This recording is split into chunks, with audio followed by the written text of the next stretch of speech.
অসভ্য,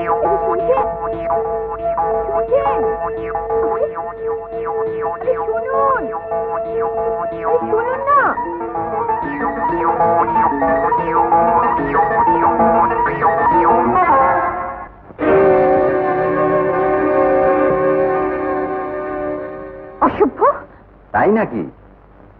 হ্যাঁ গো, সে যদি দেখতে ওই কুকুরে সারাটা রাত আমাকে জড়িয়ে ধরে শুয়ে তা যাবে, এ তো আর মনের ব্যথা নয়।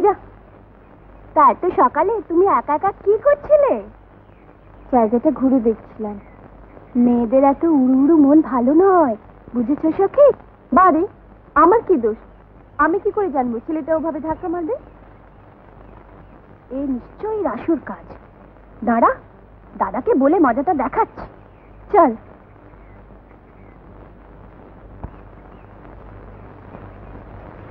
কিরে, কোথায় গিয়েছিলি? ওদিকে, জায়গাটা খুব সুন্দর। বেশি দূরে চেও না মা, অজানা অচেনা জায়গা। ঠিক আছে, এখন থেকে রোজ আমি ফুল তুলব। আপনি স্নানান্নি ছেড়ে মন্দিরে যান, আমি এক্ষুনি ফুল নিয়ে আসি। অসময়ে তুমি এইখানে? যাচ্ছিলাম রুগী দেখতে, হঠাৎ কানে এলো গান, তাই দাঁড়িয়ে পড়লাম। এমন গানের লোক কি সামলানো যায় দাদা? সত্যি মায়ের কণ্ঠটি চমৎকার।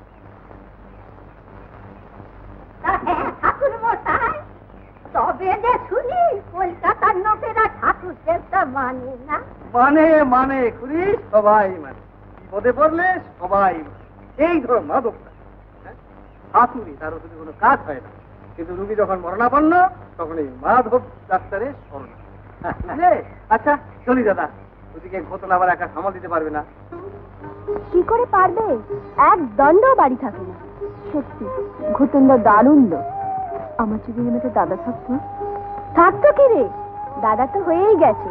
দাদা কি বলে জানিস? বলে বিভা যেমন আমার বোন, তেমনি জয়ন্তীও আরেকটা বোন। কি রে, জলে নামবি না ঘটি দিয়ে চান করবি? কেন কেন কি রে, অনেক জল। ও এই কথা। ও মা, তুই সাঁতারও জানিস?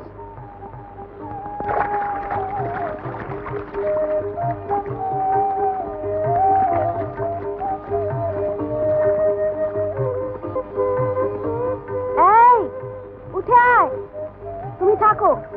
আয় চলে আয়। জয়ন্তী আমি গেলাম।